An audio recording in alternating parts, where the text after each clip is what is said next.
Spirit, support me in anchoring into soul level truth so that I may serve as a clear channel for your divine love, guidance, and perspective. Set aside the totality of my personality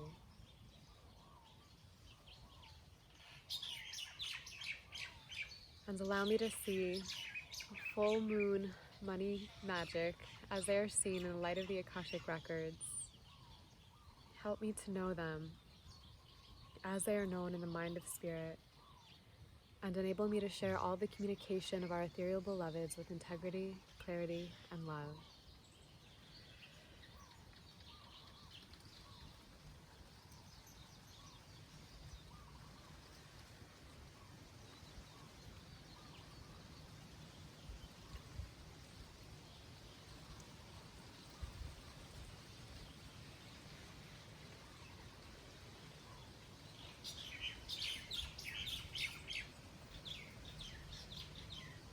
And so it is. The Akashic Records are now open.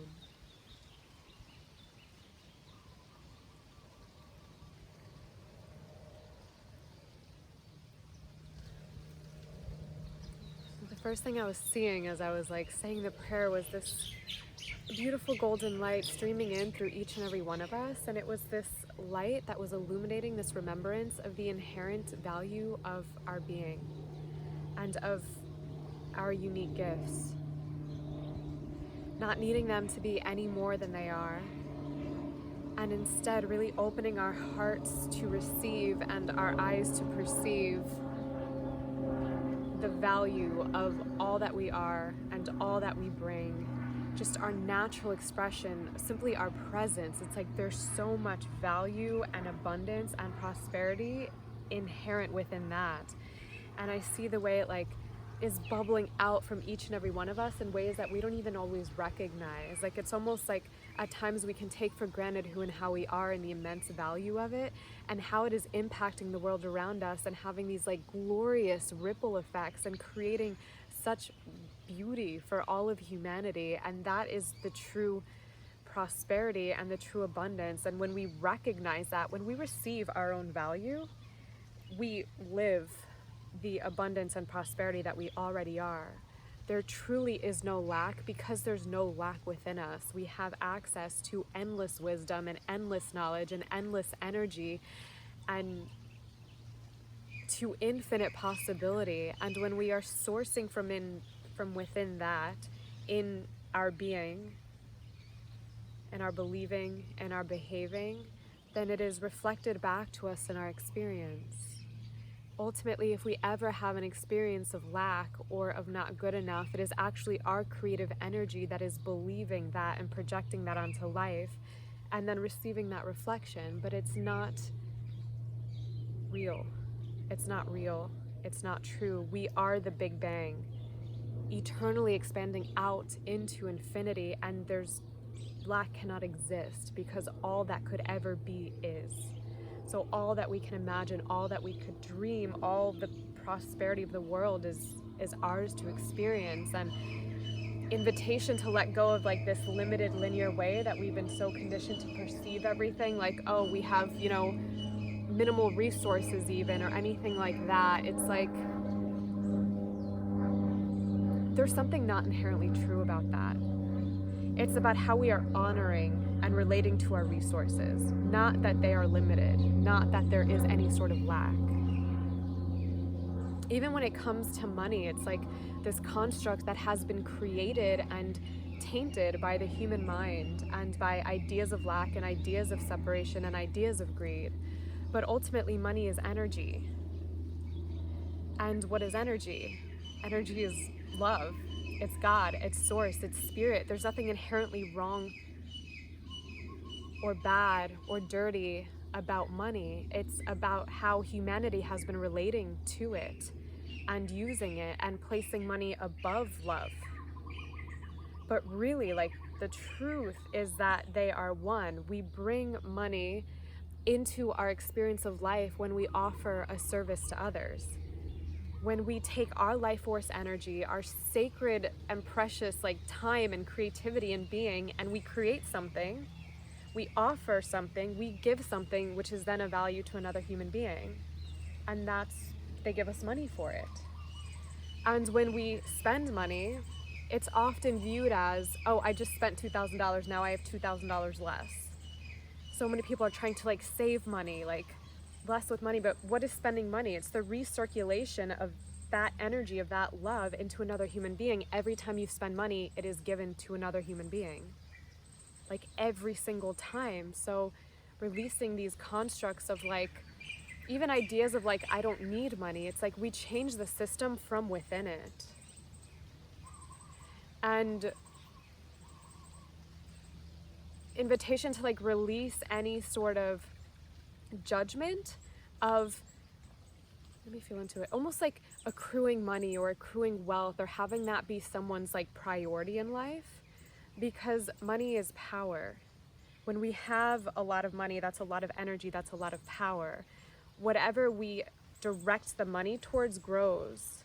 So when conscious people are bringing like tons of energy through them, tons of money through them, what's growing on the planet? It's like organic food, like amazing experiences, and that's what we want to see grow throughout the world. So what I'm seeing is like an invitation for us to like lean into money, lean into the experience of bringing money into our lives and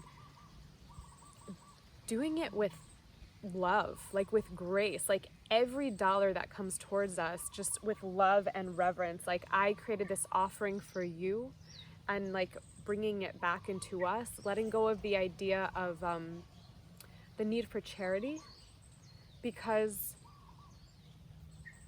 let me feel, it's like, okay, the moment I said that, I felt how sometimes there's this idea of charity, and then, but there are little like twinges of like disempowerment within there. It's like believing can feed the victim mentality, believing that other human beings are like victims, that they are not actually one with source, one with creator, and able to like empower themselves and live the life of their dreams. Like we can all do that. So reframing charity where it's more of a generous exchange versus any sort of like pity for another human being, or believing that someone is like disadvantaged or a victim. It's we're not holding them in that light. We're seeing that their dharmic path is actually, of healing some trauma. And our dharmic path is different. We have all these resources like, here, let me support you in your dharmic path. But the value is equal.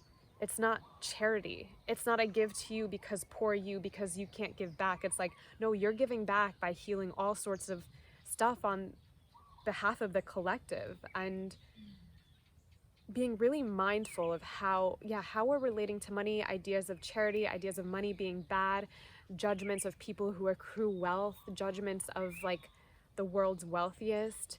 Those projections that we send to them impact them, because we're all one. There's a web that we are weaving here. We are also deeply interconnected. We are also telepathic. So when we have these like judgments of the people in power, like you're bad, you're evil, you're greedy, it's like they're receiving that, and it's like shaping their psyche in some way. Maybe it'll create mistrust, which will then create greed. It's like, if they're so hated by the masses, why are they going to want to serve the masses? So being aware of your impact on the whole and on this whole system, knowing that there's nothing inherently wrong with the system. It's just reflecting what we all carry within to some degree. And as we begin to heal that in our own lives, within us, in our closest relationships, that has ripple effects. And then the system naturally changes. It becomes something different, but we cannot eradicate like the money in the transactional way from a place of judging it or hating it or resisting it. It comes from just the natural, we don't need this anymore. Like, we're recognizing our inherent oneness. We know that every being on the planet is another aspect of us. And we start to behave like the separate cells of the body behave. Like, they don't need to receive payment for like, the liver cell doing its job being a liver cell. It just knows that it's one with the whole, and that its contribution is actually its highest excitement. Like, we cannot be fulfilled, we cannot be healthy and full of vitality and like feel so good about being alive unless we are living our dharma. Like, I don't know about you, but if you've ever hidden from your dharma or like avoided it, it's torture. I developed a straight up autoimmune disease avoiding my dharma. So that's our contribution, to not give it. Like, who suffers the most? Us. We don't need money in return for giving our dharma. It's actually the key to our fulfillment, to our health, to our vitality, to us being like, I love being alive. Like, I love being alive because we're in alignment with dharma. And it feels like a lot of what's missing is people not trusting their inherent value. We've created a lot of conditioning around what is valuable, what is not. So all these people have their unique dharmas believing like it's not enough, it's not valuable. And also this belief in separation, which gives rise to greed, which gives rise to hoarding, like this whole idea of ownership. And just because other people are living in that way doesn't mean that you have to. And when we really like surrender into the trust, it becomes so easy to just give it all away. Like, really just give it all away, but from a place of knowing our inherent worthiness. It's not like a sacrifice. It's just really seeing how that energy is being circulated and seeing how, like, my energy is not my energy, right? Our energy is not our energy. It's meant to be given. It's meant to be shared. Like, this gift is not my gift. It's for all of you. It's the same thing with all energy, which is the same thing for money. Like, stop thinking of your money as your money. It's just energy. And don't think of like, oh, other people's money is their money. It's like, well, it'll be yours as soon as you create an offering that is valuable to them. So how can you contribute? How can you create like value in people's lives? And don't be afraid to charge for it, because money is energy, money is power. And a lot of things are gonna change around the planet when a lot of very conscious people are bringing massive amounts of wealth into their lives and like bringing it in through love, through services that are so beneficial to the whole, that do not exclude anyone in terms of who they're benefiting, and that are then circulated with like generosity, with love, and with intention. Like, what am I spending this on? What am I growing? What am I feeding with the spending of this money? Money gives us freedom. It's the system that we're presently still in. So embracing it actually restores to us more of our power.